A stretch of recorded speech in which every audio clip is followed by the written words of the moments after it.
నమస్తే అండి. నమస్తే. ఎట్లుందండి ఇప్పుడు పాకిస్తాన్‌కి, ఇండియాకి వార్ జరుగుతుంది. అదే పాకిస్తాన్ ఒక హిందూ దేశం అయితే మీరు వ్యతిరేకించే వాళ్ళ? యుద్ధం జరగాలని కోరుకునే వాళ్ళ?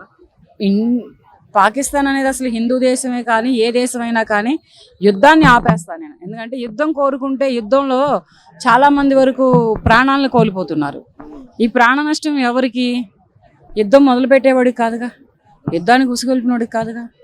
కనుక ఏంటంటే ఇక్కడ ఎంతోమంది అమాయకులైనటువంటి ప్రజలు ప్రాణాన్ని కోల్పోతున్నారు, ఎంతోమంది తల్లులు బిడ్డలను కోల్పోతున్నారు, ఎంతోమంది భార్యలు భర్తలను కోల్పోతున్నారు, వాళ్ళ నుదుటిన పసుపు కుంకాలను కోల్పోతున్నారు. చాలా బాధాకరమైన విషయం. కాకపోతే వాళ్ళు వ్యాఖ్యానించిన వ్యాఖ్యలు నచ్చక నేను కూడా కొన్ని ఫైర్ అయ్యాను. మోడీ నిన్ను నీ ఇండియాని లేపేస్తానని, మోడీ నీరాపావు నువ్వు ఊపిరి ఆపేస్తానని ఒకడు, మోడీని నిన్ను నీ ఇండియాని లేపేస్తానని ఇంకొకడు ఇలా మాట్లాడారు. కానీ అవి కొంచెం బాధాకరమైన విషయాలు. వాటికి మాత్రం నేను మా ఇండియా తరపు నుంచి ఆ వ్యాఖ్యలకి నేను వ్యతిరేకంగా ఉన్నాను. నాకు నచ్చలేదు. ఎందుకు ఇలా? ఇప్పటికైనా ఆపేయండి. ఇప్పటికైనా మీరు కాళ్ళ బేరానికి వస్తే మేము వదిలేస్తాం. అంటే ఇండియా పాకిస్తాన్ యుద్ధంలో మేమే గెలిచామని చెప్పేసి పాకిస్తాన్ అందరూ సంబరాలు చేసుకుంటున్నారంట. ఏం బీకారంట? అమెరికా నుంచి ట్రంప్ వచ్చి కూర్చోబెట్టి సర్ది చెప్పి ఆగిపోండిరా, లేకపోతే మేము వచ్చామంటే ఇండియా తరపు నుంచి మీ దేశంలో మొలక కూడా మొలకనివ్వకుండా చేస్తామని బెదిరించి ఆపేసారు. ఎవరైతే ఒక ముగ్గురు వచ్చి చంపేశారో, సో మెయిన్ వాళ్ళని పట్టుకోకుండా మన ఇండియా యుద్ధానికి ముందు ఇండియాని ఇంట్రెస్ట్ చూపించింది అన్నట్లుగా కూడా కొంతమంది కామెంట్ చేస్తున్నారు. సో దీన్ని ఎలా చూడొచ్చు అంటారు? చూసేదేముంది, అక్కడ వీళ్ళు ముందర వాళ్ళ ముగ్గురిని పట్టుకుందాం అనే ప్రయత్నం మీదనే వీళ్ళు వెళ్ళేటప్పటికి వాళ్ళే యుద్ధానికి దిగారుగా. వీళ్ళు వచ్చి మా పాకిస్తాన్ ఎక్కడ లేపేస్తారనే భయానికి వాళ్ళు ఎదురు అనేది ఒక గోడ దూకితే వెళ్ళిపోయేది, ఇది క్లోజ్ అయిపోయేది కాదు. అలాంటిది జరిగిన వెంటనే ఎందుకని యాక్షన్ తీసుకోలేదనే క్వశ్చన్ కూడా ఇప్పుడు వస్తుంది. సో దాన్ని ఎలా చూడొచ్చు? తీసుకోలేదు, తీసుకున్నారుగా. పర్యాటన కోసం సరదాగా చూడటం కోసం కాశ్మీర్ పోయారు మన ఇండియన్ ప్రజలు. పోయినందుకు అక్కడ ప్రాణాలు తీశారు కదా, దానికి వెంటనే తీసుకున్నారు. వెంటనే వెళ్ళిపోరు. ఎట్లా వెళ్ళిపోతాం? ఎందుకు వెళ్ళరు? వెళ్ళారుగా, మనోళ్ళు వెళ్ళారుగా ఇక్కడ ఇండియా నుంచి. మనోళ్ళు వెళ్ళబట్టి అది యుద్ధం అనుకొని వాళ్ళు యుద్ధానికి దిగారు. మన వాళ్ళు చేస్తుంది దాడి అనుకొని వాళ్ళు ప్రతి దాడికి దిగారు. ఇక్కడ నష్టపోయింది ఎవరు? ఇక్కడ జిల్లాలు లేచిపోయింది ఎక్కడ? పాకిస్తాన్లో లేచిపోయినాయి. ప్రాణాలు లేచిపోయింది ఎక్కడ? పాకిస్తాన్లో. ఒకడెవరో ఏమన్నాడు, మోడీ నీరాపేసావు సింధు జలాలు, నీ ఊపిరి ఆపేస్తానన్నాడు. వాడు ఊపిరి ఆపేశాడు మోడీ. తర్వాత ఇంకోటి ఏం జరిగింది, మోడీ నిన్ను నీ ఇండియాని లేపేస్తానన్నాడు. ఇంకా వాడిని లేపలేదు, ఎందుకో నాకు అర్థం కావట్లేదు ప్రస్తుతానికి. ఓకే, ఇంకొకటి ఇక్కడ వైఫల్యం కూడా మనది అయిపోయి ఉన్న చూసుకునే ఛాన్స్లు ఏమైనా ఉన్నాయంటే ఏం చెప్తారు? ఇప్పుడు టెర్రరిస్టులు వచ్చి మన ఇండియా, అది ఒక బార్డర్, ఒక ఎంతో మంది ఇండియాలో చాలా ఫేమస్ టూరిజం ఉన్న ప్లేస్ కదా అది. సో అలాంటి ప్లేస్లో ఆర్మీని పెట్టడానికి లేకుండా చేశారు కదా. సో ఇక్కడ మన పాలిటీ ఏమైనా చూసుకోవచ్చు అంటే ఏం చెప్తారు? ఎందుకు చేశారు ఆర్మీని పెట్టడానికి లేకుండా? టూరిజం, ఇండియాలో ఉన్న టూరిజం ప్లేస్ అవును. సో అలాంటప్పుడు అక్కడ సెక్యూరిటీ అనేది పెట్టాలి కదా. ఎందుకు ఇప్పుడు లేదు అక్కడ సెక్యూరిటీ? అందువల్లనే కదా ఇప్పుడు ఆ ఇన్సిడెంట్ జరిగింది. లేకుండానే ఇంతమంది జవాన్లు, ఇంతమంది సోల్జర్స్ ఎలా చనిపోయారు? ఉంది, లేకుండా అయితే లేదు. కాకపోతే ఎప్పుడో ఇక్కడ మన హైదరాబాద్లో జరిగిన బాంబు దాడులే కానీ మక్కా మసీదు, గోకుల్ చాటు, బ్లూమినీ పార్కు, దిల్సుఖ్ నగర్, సాయిబాబా టెంపుల్ వీటిల్లో జరిగినందుకు కూడా వాళ్లే కారకులు. సరే, నాకు చెప్పండి, ఇప్పుడు మీరు పాకిస్తాన్ హిందూ అయితే మీ సపోర్ట్ ఏ దేశానికి?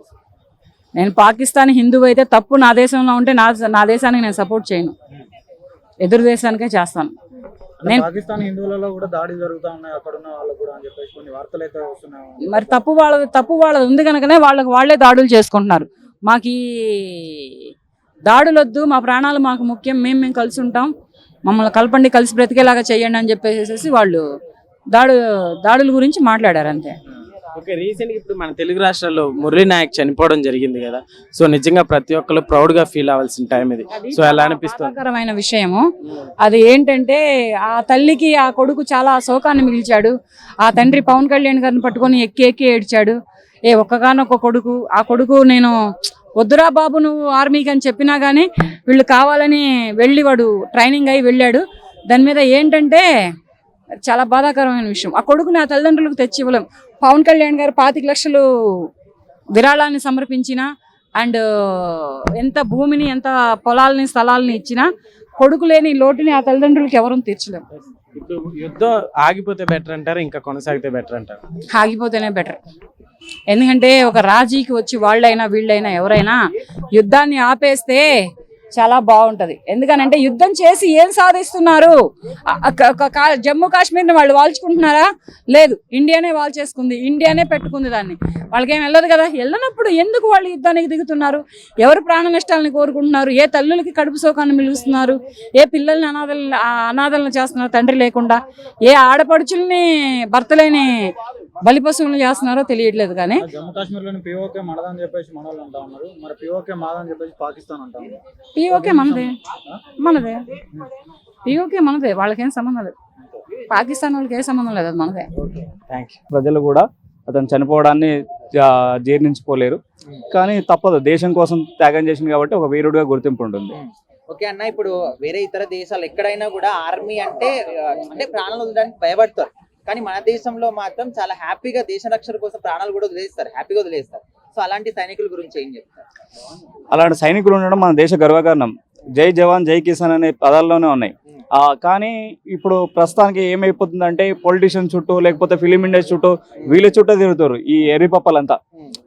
ఏమంటాం, ఈ ఆర్మీలో ఈ సైనికుల కోసం వాళ్ళు సేవలు చేసే వాళ్ళకు సెల్యూట్ చేసుకోవాలి. వాళ్ళు ఎక్కడ కనిపించినా వాళ్ళకి కనీసం వాటర్ బాటిల్ ఒక ఫుడ్ ఇవ్వడానికి కూడా ఎవరు పెద్ద సాహసించరు.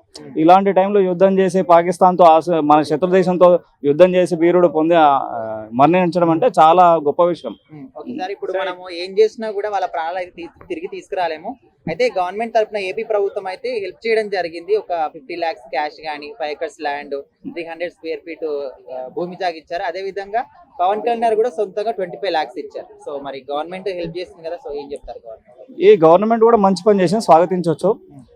అతనికి ఆస్తి రూపంలో కానీ నగదు రూపంలో కానీ ఎంత ఇచ్చినా అతనికైతే చెందదు. వాళ్ళ కుటుంబ సభ్యులు లేకపోతే ఎంత ఉన్న వాళ్ళు వాళ్ళకి ఏంటంటే okay bro. Hi bro. Hi bro. So మన దేశం కోసం జరిగినటువంటి యుద్ధంలో, ఇండియా పాకిస్తాన్ యుద్ధంలో మన వీర జవాన్ మురళీ నాయక్ జరిగింది. సో ఇలాంటి సైనికుల గురించి ఏం చెప్తారు? వాళ్ళు ఒక్కలని కాదు బ్రో, మనం కూడా ప్రాణాలు అర్పిస్తాం.